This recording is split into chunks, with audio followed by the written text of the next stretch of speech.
আজকে আমি একটা ছোট্ট একটা গল্প বলবো। তো গল্পটা বলার আগে আমি বলে নেই যে আমরা যে কোনো বিষয়ের প্রতি আমরা কিন্তু হাল ছেড়ে দিই। মানে যেটা হইতেছে না, মানে সেটা আমরা হাল ছেড়ে দিই। এটা আর থাক, এটা হবে না, থাক বাদ দিয়ে দিই। আমরা হাল ছেড়ে দিই। তো আমরা কিন্তু সাফল্যের পথে কিন্তু আমরা যেতে পারি না। তো আশা করতেছি যে আপনারা যদি আমার এই গল্পটা যদি মনোযোগ সহকারে যদি শোনেন, তাহলে আপনারা যে কোনো বিষয়ের প্রতি মানে সাকসেস না হওয়া পর্যন্ত আপনারা কিন্তু হাল ছাড়বেন না। হ্যাঁ, তো গল্পটা ছিল এরকম যে একটা বন।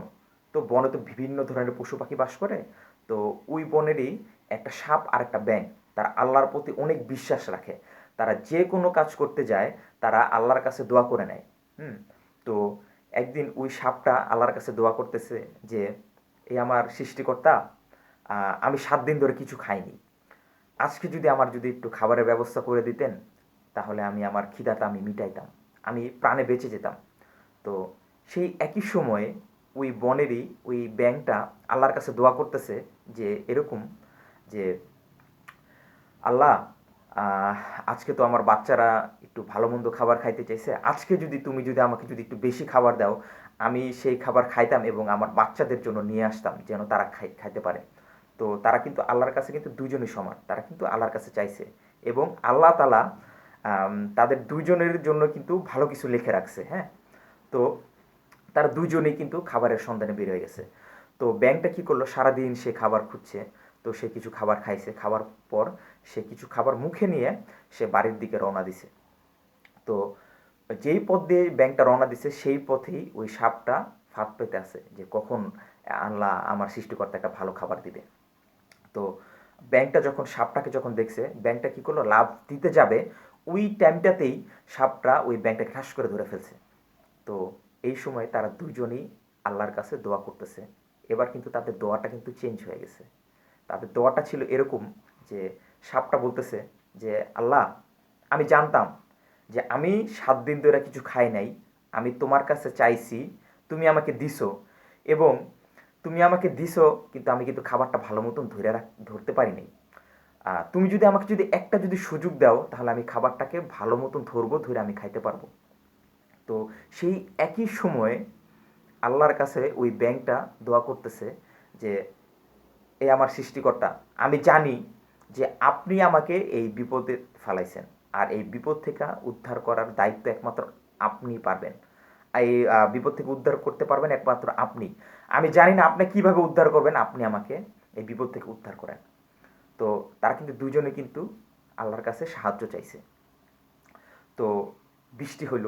বৃষ্টির পর গর্জন হয় না, আকাশের গর্জন হইল। তো ওই আওয়াজে আহ, সাপটা শুনতে পাইল যে মানে আল্লাহ তালা তাকে বার্তা দিছে যে তুই ধৈরা আছিস, তুই ধৈরা থাক, ছাড়িস না।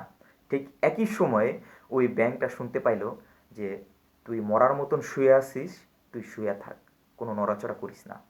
তো সারা রাত ধরে আহ, সাপটা ওই ব্যাঙটাকে ধরে রাখছে, আর ওই ব্যাঙটা মরার মতন পড়ে আছে, কোনো নড়াচড়া করে না।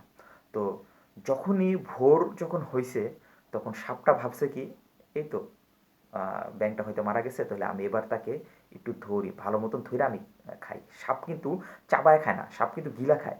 তো হলে সাপটা যেই ওই ব্যাঙটাকে মুখ থেকে ছাড়ছে, একটু ধইরা খাইতে যাবে, তখনই ব্যাঙটা লাফ দিয়ে চলে গেছে।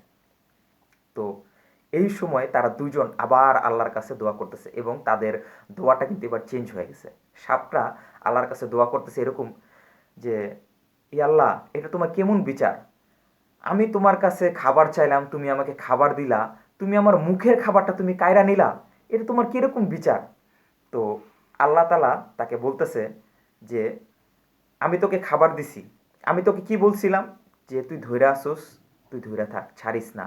তুই কি করলি, নিজের বুদ্ধিতে তুই খাবারটাকে ছাড়লি। হ্যাঁ, ছাড়লি। তো তুই যে খাবারটা যে হারাইছিস, এটা কিন্তু তোর কর্মের ফল তুই পাইছিস, এটা কিন্তু আমি করি নাই।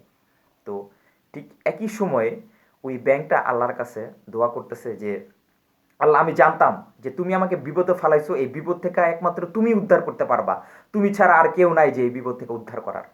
তখন আল্লাহ তালা ওই ব্যাংকটাকে বলতেছে যে আমি তোকে বিপদে ফালাইছি, হ্যাঁ, বিপদ থেকে উদ্ধার হইছিস একমাত্র তোর বুদ্ধিতেই, আমি তোকে উদ্ধার করি নাই।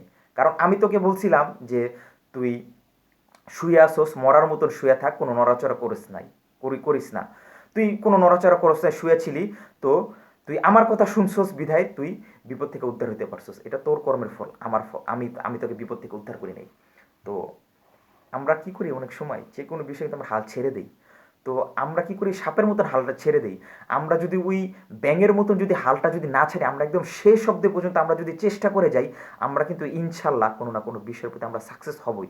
যেরকম আমরা কি করি যে এই চাকরিটা হইতেছে না, এই থাক বাদ দেই, আহ, বাদ দেই, দরকার নাই, চাকরি হবে না, হইলে হইলে না হবে দরকার নাই। ভাই শেষ পর্যন্ত এসে একটা ট্রাই করে যাও না। মানে আরেকটা জিনিস দেখবেন যে মানে শেষ মুহূর্তে এসে যারা ট্রাই করছে তারা কিন্তু যে কোনো বিষয়ের প্রতি তারা কিন্তু অ্যাচিভ করতে পারছে।